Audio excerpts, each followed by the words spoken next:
I got a call from an unknown number last week. To my shock, it was my mother, who I had not spoken to in 15 years. Her voice sounded strange, almost sweet, nothing like the cold tone I remembered from my childhood. She said there was an urgent family matter we needed to discuss. Despite my suspicions, I agreed to meet, not realizing this would be the beginning of another nightmare with the people who were supposed to love me unconditionally. Before I continue with my story, let me know where you are watching this from, and hit that like and subscribe button if you have ever been taken advantage of by your own family. Growing up in our suburban home in Michigan, I always knew something was off about how my family treated me. My father, Harold, worked as an accountant at a local firm, while my mother, Diana, taught second grade at the elementary school down the street. My sister, Sophia, was born when I was 6 years old, and from that moment the family dynamic completely shifted. From the beginning, Sophia was treated like a precious little princess. My parents spared no expense for her dance lessons, special tutors, and designer clothes, even though we were firmly middle class. Meanwhile, I wore hand-me-downs and was told to be grateful for what I had. I still remember asking for a science camp one summer when I was 12, only to be told it was too expensive. That same month, my parents spent $3,000 on a special performing arts program for Sophia. Our family dinners were particularly painful. The conversation always revolved around Sophia. Her latest dance recital, her artwork that got displayed at school, or how her teachers said she was exceptionally bright. When I tried to share my perfect math test score or science fair victory, my father would nod distractedly while my mother would quickly change the subject back to Sophia. My 13th birthday was particularly devastating. I had been looking forward to a small party my parents had promised for weeks. I had invited my only close friend Jack and a few classmates. The morning of my birthday, my mother informed me they had to cancel because Sophia had a last-minute dance showcase opportunity that was too important to miss. No apology, no attempt to reschedule. I spent my birthday alone in my room, while the entire family attended Sophia's performance. When they returned with cake, they acted as though nothing was wrong, singing Happy Birthday at 10:30 at night before immediately going to bed. I found refuge at Jack's house. His family treated me with a warmth I never experienced at home. His mother would ask me about my day and actually listen to my answers. His father taught both of us how to change oil in a car and basic home repairs. For the first time, I understood what family support felt like. My grandparents, Frank and Martha, were the only blood relatives who truly cared about me. When they visited, they would bring me books about computers and engineering, encouraging my interests. Grandpa Frank would listen for hours as I talked about programming or the latest technology. Grandma Martha always made sure to bake my favorite cookies and remembered all the small details about what I liked. The breaking point came when I was 16. I accidentally found bank statements showing my college fund had been drained. Nearly $28,000 that my grandparents had primarily contributed to ensure my education was completely gone. When I confronted my parents in tears, their response shattered any illusion I had about my place in the family. My mother sighed impatiently. "Your sister needs that money more than you do, Richard. Her special programs are expensive but necessary for her future." When I asked how I was supposed to pay for college, my father dismissively replied, "You are a boy. You can get a job or scholarships. Boys figure it out on their own. Sophia needs our support." I was devastated. "You stole from me," I said, my voice shaking. "That money was specifically for my education. Grandma and Grandpa saved that for me." My father stood up, his face flushed with anger. "Do not talk to us about stealing, young man. We are your parents. We decide what is best for this family." When I insisted they had no right to take my college fund, my father slapped me hard across the face. My mother just watched, not saying a word in my defense. That night I packed my belongings and left, moving in with my grandparents, who welcomed me with open arms despite their modest retirement income. Life with my grandparents was challenging financially, but rich in love and support. They lived on a fixed income, but they never made me feel like a burden. My grandfather Frank immediately made room for me in their small 2-bedroom home, converting their tiny den into my bedroom. Though they had little to spare, they insisted on helping with my education expenses. I got my first job at 16 stocking shelves at a local grocery store. I would wake up at 4:30 in the morning to work before school, then return for an evening shift. On weekends, I picked up lawn mowing jobs around the neighborhood. Every dollar I earned went into a new savings account my grandfather helped me open. Grandpa Frank was an old-school handyman who could fix almost anything. In the evenings, he taught me everything he knew about repairs, from fixing leaky faucets to basic car maintenance. He also had an old desktop computer he had bought at a yard sale, and we spent hours together learning basic programming. Those skills would later become the foundation of my career. Despite working nearly 30 hours a week, I maintained straight, as in high school. My guidance counselor helped me apply for every scholarship available, and I managed to secure enough funding to cover about 60% of my tuition at a state university for computer science. College was a grueling time. I worked at the campus IT help desk, took on freelance web development projects, and still managed a full course load. There were nights I slept only 3 hours, fueled by determination and cheap coffee. Unlike many of my classmates, I could not rely on parents to bail me out if I failed. Failure simply was not an option for me. My grandparents came to every important event in my college career. When I made the dean list, Grandma Martha framed the certificate and hung it prominently in their living room. When I presented my first major programming project, they sat in the front row, even though I know Grandpa Frank could barely understand what I was talking about. The greatest tragedy of my college years came during my final semester, when both my grandparents passed away within months of each other. Grandpa Frank went first peacefully in his sleep. Grandma Martha, lost without her partner of 52 years, followed just 3 months later. They left me their modest home, which I later sold to fund my first business venture. Throughout those 15 years, I had zero contact with my parents or Sophia. I had no idea what happened in their lives, and they made no attempt to reach out to me, not even when my grandparents died. As far as I was concerned, I had no family left. After graduating with honors, I landed a job as a junior software developer at a growing tech company in Seattle. The starting salary was modest, but it felt like a fortune compared to my previous existence of constant financial anxiety. For the first time in my life, I could afford an apartment without roommates, and could buy groceries without checking my bank balance first. I worked tirelessly, taking on extra projects, and learning new programming languages on weekends. Within 3 years, I was promoted to senior developer, then to project manager 2 years later. My colleagues respected my work ethic and technical skills, while my bosses valued my ability to deliver results under pressure. I saved aggressively, remembering all too well what it felt like to have nothing.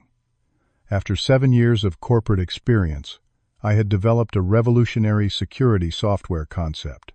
Using the money from selling my grandparents' home and my savings, I took the biggest risk of my life and started my own company. The first 3 years were brutal.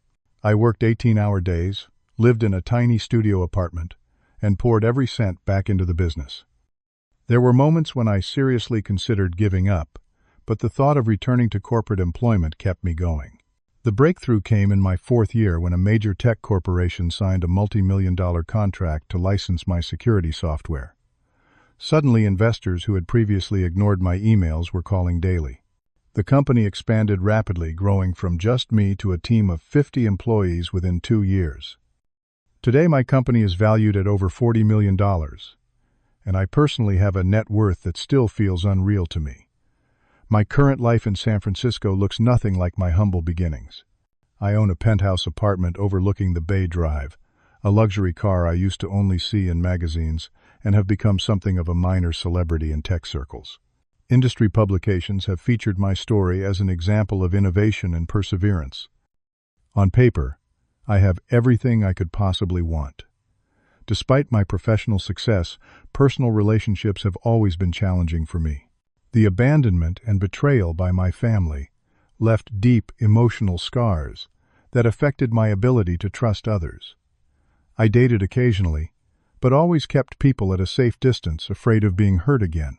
That changed when I met Julia, a brilliant marketing executive who worked with my company on a product launch.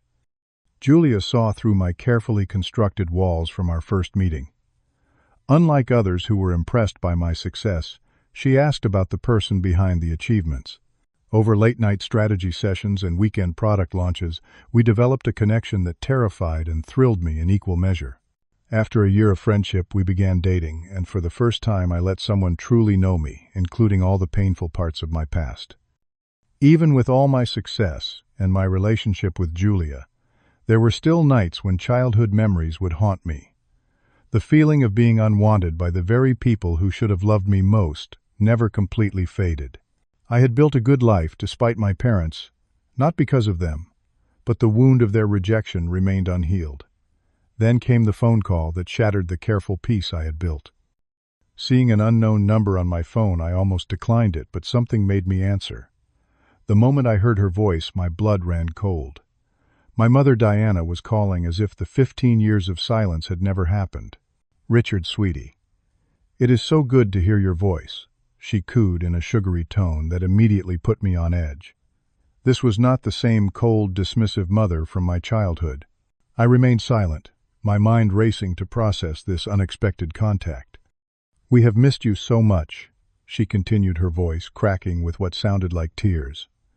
"Your father and I have been trying to find you for years." That was a blatant lie. I had not changed my name, and a simple internet search would have revealed my whereabouts, especially in recent years as my company gained recognition. "We need to see you, Richard. There is so much to talk about, so much time to make up for." Diana's voice took on an urgent quality. "And there is a family situation we could really use your help with. Could we meet somewhere, please, son?" Against my better judgment, and despite Julia's cautions, I agreed to meet them at a coffee shop near my office the following day. Perhaps it was curiosity or some childish hope that they had genuinely changed and regretted their treatment of me. When I arrived at the cafe, I instantly recognized them despite the years. My father's once dark hair was now completely gray, and deep lines framed my mother's eyes. They looked smaller somehow, less intimidating than in my memories. They rushed to embrace me, which I awkwardly accepted, feeling nothing but discomfort at their touch. "We have prayed for this day for so long," my mother said, dabbing at her eyes with a tissue. "We never stopped looking for you." I sat stiffly as they spun a fictional narrative about their desperate attempts to reconnect with me over the years. According to them, they had been devastated when I left home, had searched everywhere, and had never stopped loving their precious son. Not once did they acknowledge stealing my college fund or the years of emotional neglect. Gradually, the conversation shifted to Sophia. My sister had apparently married well right out of college to a wealthy real estate developer named Thomas. They had 2 children, a girl named Amy, now 7, and a boy named Daniel, 5. The marriage had lasted 8 years before falling apart. "Sophia has been through so much," my mother said, her voice dropping dramatically. "Thomas left her for his younger secretary. He is barely paying child support, and poor Sophia has been struggling so much." My father nodded solemnly. "She lost her job at the advertising agency 3 months ago. The economy, you know. She has been trying to find something new, but with 2 young children and no support, it is nearly impossible." I listened carefully, noting how they emphasized Sophia's victim status while glossing over any details about her responsibility in the situation. I asked pointed questions about her skills, education, and what kind of work she was looking for. "She has a liberal arts degree," my father said vaguely. "She is very creative." I made what I thought was a generous offer. "I know several tech companies looking for content creators and marketing associates. I would be happy to help Sophia prepare her resume and make some introductions." My parents exchanged a look that immediately set off warning bells in my mind. "That is very kind, but Sophia needs more immediate help," my mother said carefully. "She and the children are living with us now, but our house is too small for all of them, and the credit card debt from the marriage is crushing her." And that was when I finally understood why my parents had suddenly found me after 15 years. It was not about reconciliation. It was about money. "We were hoping," my mother said, leaning forward with an expectant smile, "that maybe you could help Sophia get back on her feet. Perhaps buy her a small house nearby." My father nodded enthusiastically. "And maybe help clear up her credit card debt.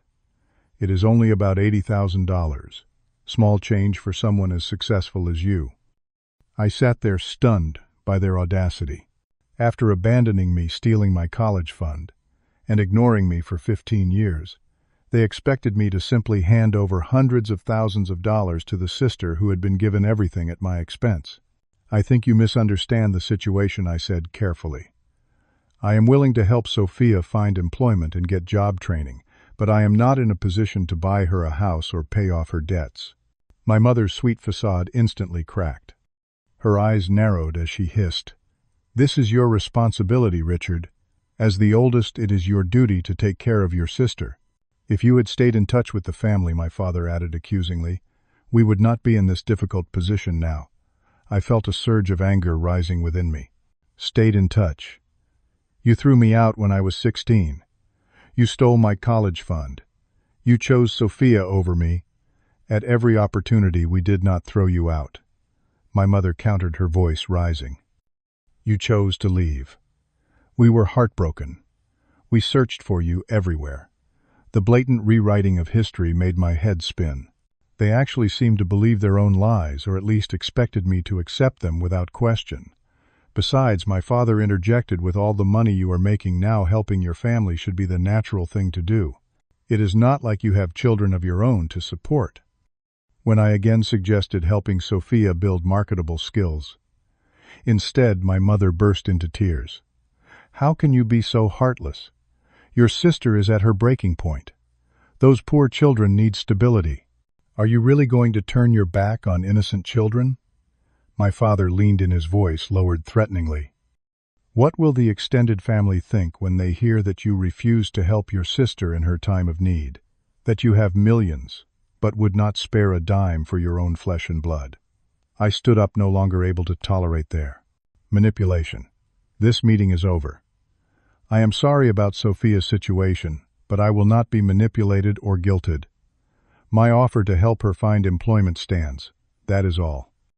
As I walked away, I heard my mother wail loudly enough for the entire cafe to hear, "How could we have raised such a selfish son?" I called Julia as soon as I got back to my car, my hands shaking with anger and hurt. She listened patiently as I recounted the ambush, then offered the perspective I needed. "They did not reach out to reconnect with you, Richard. They reached out because they see you as an ATM. Be very careful about how you proceed. This is not about family. This is about money." Over the next week, my social media accounts were flooded with messages from distant relatives and family friends I had not spoken to in decades. Cousins I barely remembered sent guilt-tripping messages about family loyalty. My father's sister, who had never once reached out after I left home, suddenly had strong opinions about my moral obligation to support Sophia. Then came the Facebook post. Sophia, whom I had not seen since she was 10 years old, posted a long emotional story about her successful tech entrepreneur brother, who refused to help his struggling sister and her innocent children. She carefully crafted the narrative to make me sound like a heartless monster, conveniently omitting the fact that we had not spoken in 15 years due to our parents' choices. I was shocked to discover that details about my company net worth and personal life had been widely shared among extended family members. Someone had clearly done their research and distributed a dossier on my success to maximize the pressure campaign. The situation escalated when one of my employees informed me that someone claiming to be my sister had called our investor relations department asking pointed questions about my ownership stake in company finances. Another colleague mentioned receiving a strange call from a woman asking for personal details about me under the guise of being a journalist working on a profile piece. I realized that ignoring the situation was no longer an option. My parents and Sophia were not going to simply disappear again. They had found a potential golden goose, and they were determined to make it lay eggs for them. Just as I was finishing, an important investor meeting my assistant burst into the conference room looking flustered.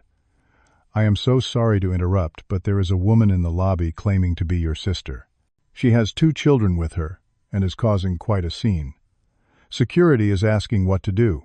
I apologized to the investors and hurried to the reception area, where I found Sophia pacing dramatically, holding a young boy's hand while a little girl sat quietly on a bench. The moment she saw me, she burst into noisy tears. "How could you ignore my calls? "Richard," she sobbed loud enough for everyone in the lobby to hear. "I am your sister. These are your niece and nephew. We need you." The entire reception area went silent as employees and visitors turned to stare. I could feel their judgment, their assumption that I was indeed the heartless monster Sophia was portraying me to be. "Please come to my office," I said quietly, trying to minimize the spectacle. "This is not the place for a family discussion." Once behind closed doors, with the children settled with tablets and headphones, I faced my sister for the first time in 15 years. The little girl I remembered had grown into a woman with our mother's features, and apparently her manipulative tendencies as well. "Why are you doing this, Sophia?" I asked. "Why show up at my workplace and create a scene?" "Because you ignored my calls and messages," she snapped. "What choice did I leave me?" I took a deep breath. "I want to understand your situation. Tell me what happened with your marriage, your job, all of it." What followed was a revealing conversation. As Sophia talked, the full picture of her life emerged, and it was not the one my parents had painted. Far from being abandoned, Sophia had been financially supported by our parents well into adulthood. They had paid for her college, entirely helped with the down payment on her first home with Thomas, and consistently bailed her out whenever she ran into financial trouble. Her marriage had not ended because Thomas left for a secretary. According to Sophia's own admission, he had grown tired of her excessive spending and refusal to maintain steady employment. The credit card debt was not from necessary expenses, but from luxury purchases, expensive vacations, and shopping sprees. The most revealing moment came when Sophia casually mentioned Mom and Dad always said not to worry about money. They said when Richard makes it big, he will take care of all of us. That was their retirement plan, apparently. I felt physically ill. "You mean they have been planning this for years? To use me as their financial safety net?" Sophia shrugged. "Why not? You have everything. I have nothing. You owe me, after all the advantages you had." "Advantages?" I repeated incredulously. "What advantages?" "You got to leave," she exclaimed, as if it was obvious. "You got to be free of them and their expectations. You got to build your own life while I was stuck being the perfect daughter. And now you are rich and successful, while I am divorced with 2 kids and living with our parents. How is that fair?" I stared at her, struggling to comprehend her twisted perspective. Then she delivered the final blow. "By the way, did Mom and Dad tell you they used your college fund to make a down payment on their new house, the one they bought after you left, or that they knew where Grandma and Grandpa were buried but did not tell you about the funeral? Because they were afraid you would make a scene." In that moment, everything became crystal clear. I was not family to them. I was not even a person with feelings. I was a resource to be exploited, a backup plan, in case their golden child failed to provide for them in their old age. "I think you should leave now," I said quietly, feeling completely drained. "I need time to process all of this." "So you are not going to help us?" Sophia demanded, her voice rising again. "After everything I have told you, I will think about how I can help the children," I said firmly. "But right now, I need you to leave my office." After Sophia left with the children, I canceled my remaining meetings and went home early, something I never did. I spent the night thinking about what had happened and what I needed to do next. I knew one thing for certain. I would not allow my parents or Sophia to manipulate me any further. The next morning, my father called, his voice tight with barely controlled rage. "Your sister told us about your meeting. I hope you realize we will do whatever it takes to protect Sophia and those children. Whatever it takes, Richard. Think carefully about your next move." His threat was clear, but for the first time I was not intimidated. I finally understood that I held the power in this situation, not them. After that threatening call from my father, I realized I needed to take control of the situation professionally. I contacted Sam, a close friend from college, who had become a successful attorney, specializing in defamation and harassment cases. After explaining the situation, he agreed to represent me immediately. "Richard, what your family is doing is textbook emotional manipulation with a side of potential defamation," Sam said after reviewing the social media posts and messages I had received. The threat to your professional reputation is real, and we need to address it directly. We spent the next week documenting everything from the initial coffee shop meeting to the scene Sophia had created at my office. Sam compiled screenshots of the social media posts, messages from extended family, and the inquiries made to my company. While Sam handled the legal aspects, Julia helped me find a crisis management specialist to protect my company's reputation. Together, we crafted a strategic response that would be firm but not vindictive. I want to set boundaries, not destroy them, I explained to Sam. Despite everything, they are still the only blood family I have. Sam nodded understandingly but cautioned. Setting boundaries often feels like an attack to people who are used to having none. Be prepared for significant pushback. First, Sam sent a formal cease and desist letter to my parents and Sophia, clearly outlining that any further defamatory statements or harassment would result in legal action. The letter also specifically prohibited them from contacting my company employees or business associates. Next, I arranged for a final meeting with all three of them, with Sam present as my legal representative. I chose a private conference room at Sam's law firm, a neutral location where Sophia could not create another public scene. When they arrived, I could see the shock on their faces at finding me with a lawyer. My mother immediately attempted to play the victim. "You brought a lawyer to a family meeting," she gasped, hand to her chest. "How could you be so cold?" Richard Sam smoothly intervened. "Mrs. Johnson, I am here to ensure this conversation remains productive, and legal boundaries are respected. Based on recent events, my client felt this was necessary. I laid out my position clearly. I am willing to establish an education trust fund for Amy and Daniel that will cover their future college expenses. I am also willing to offer Sophia a place in my company's IT training program, which includes a stipend during the 6-month course and guaranteed job placement afterward." My father scoffed. "That is your idea of helping. Your sister needs a home and financial stability now, not job training that may or may not pan out months from now." "These are my terms," I replied calmly. "The trust fund will ensure the children's education regardless of what happens between us as adults. And the training program will give Sophia marketable skills that will support her family long term." My mother launched into a dramatic tirade about family obligations and my selfishness, while my father made veiled threats about going public with my abandonment of family. Sam calmly reminded them that any such actions would trigger immediate legal consequences. As the argument escalated, I noticed Sophia had remained unusually quiet. She was watching me with a thoughtful expression that lacked her earlier hostility. "Can I speak with Richard alone for a few minutes?" she suddenly asked. Though reluctant, I agreed, and we stepped into an adjacent conference room. "The training program," she said once we were alone. "Would I really be guaranteed a job afterward?" "Yes," I replied. "Our program has a 100% placement rate. The starting salary is enough to support you and the children in a decent apartment with room for advancement." She hesitated, then asked, "And you would really pay for Amy and Daniel's college? No matter what, the trust would be irrevocable," I explained. "Once established, no one, including me, could take that money away from them. It would be theirs for education expenses." To my surprise, tears filled Sophia's eyes. Real ones this time, not the performative sobs from our previous encounters. "They told me you hated us," she whispered, "that you never wanted to see any of us again. But you are offering to help my children even after everything." "I do not hate you, Sophia," I said honestly. "I do not even know you.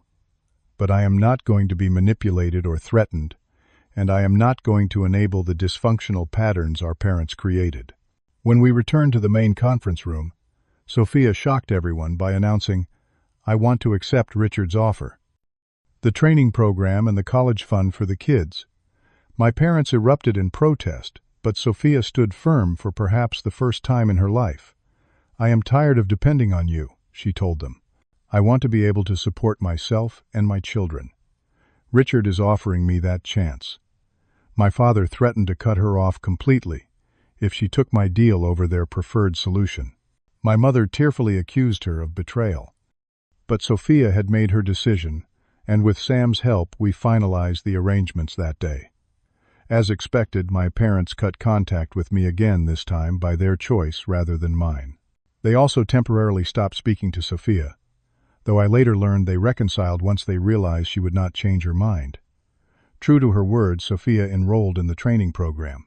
To everyone's surprise, including possibly her own, she showed a natural aptitude for web development. The structure and logic of coding seemed to provide something her life had been missing. I kept my distance during her training, not wanting to complicate her progress with our family baggage. But I did make time to get to know Amy and Daniel, who visited my office for lunch every other Saturday. They were bright, curious children who had inherited none of the family's manipulative tendencies. Amy in particular showed an interest in computers that reminded me of myself at her age. Throughout this challenging period, Julia remained my rock. She encouraged me to work with a therapist to process the complex emotions stirred up by my family's reappearance. Those sessions helped me understand that the anger and hurt I carried were natural responses to genuine trauma, not character flaws as I had always believed. Sophia completed the program with high marks and was hired by one of my company's partner firms as a junior developer. Within 6 months, she had saved enough to move herself and the children into a small but comfortable apartment. Our relationship remained cautious but cordial, built on clear boundaries and mutual respect rather than shared history or obligation. The most surprising development came almost a year after our initial reunion, when Sophia asked to meet for coffee, just the two of us. I agreed with some trepidation, unsure what to expect. "I need to apologize to you," she said as soon as we sat down. "For everything. For how our parents treated you, for how I participated in it, and for how I tried to manipulate you when we reconnected." I listened in silence as she continued. "I have been in therapy too," she explained, "and I am beginning to understand how toxic our family dynamic was and still is. I was the golden child, but that came with its own kind of damage. I was never allowed to fail, never taught to stand on my own, always told that being pretty and pleasing was enough." She looked directly at me, her eyes clear and honest. "Our parents groomed me to be dependent and entitled, just as they trained you to believe you were unworthy and undeserving of love. We were both used, just in different ways." It was a perspective I had never considered, that Sophia might have been damaged by their preferential treatment, rather than simply benefiting from it. We talked for hours that day, beginning the slow process of getting to know each other as adults, free from our parents' toxic influence. Today, 2 years after that unexpected phone call that brought my family crashing back into my life, I have established a new normal. I maintain no contact with my parents by choice, a boundary that protects my hard-won peace of mind. Sophia and I have a cautious relationship based on who we are now, not who we were forced to be as children. The trust fund for Amy and Daniel is fully funded, ensuring they will never face the financial barriers to education that I encountered. I have expanded this concept into a scholarship program at my company, providing educational opportunities for young people from dysfunctional family backgrounds. Julia and I got married last spring, in a small ceremony with only our closest friends, including Jack, my childhood friend, who has remained a constant support throughout my life. He now works as a counselor and consults on my scholarship program, helping identify young people who need not just financial assistance, but emotional support. The greatest lesson I have learned through all of this is that family is not defined by blood, but by love, respect, and mutual support. The family I have created for myself, the relationships I have built on healthy foundations, are far more valuable than any connection maintained through guilt, obligation, or manipulation. My childhood wounds may never fully heal, but I no longer allow them to define me. I am not the unwanted son or the family ATM. I am Richard, a man who built a life of integrity and success despite the odds, who learned that setting boundaries is not selfish, but essential for genuine relationships to flourish. Have you ever had to set difficult boundaries with family members who tried to take advantage of you? Share your experiences in the comments below. If this story resonated with you, please hit the like button and subscribe to hear more stories about overcoming family trauma and building a life on your own terms. Thank you for listening. And remember, sometimes the family we choose is more important than the family we are born into.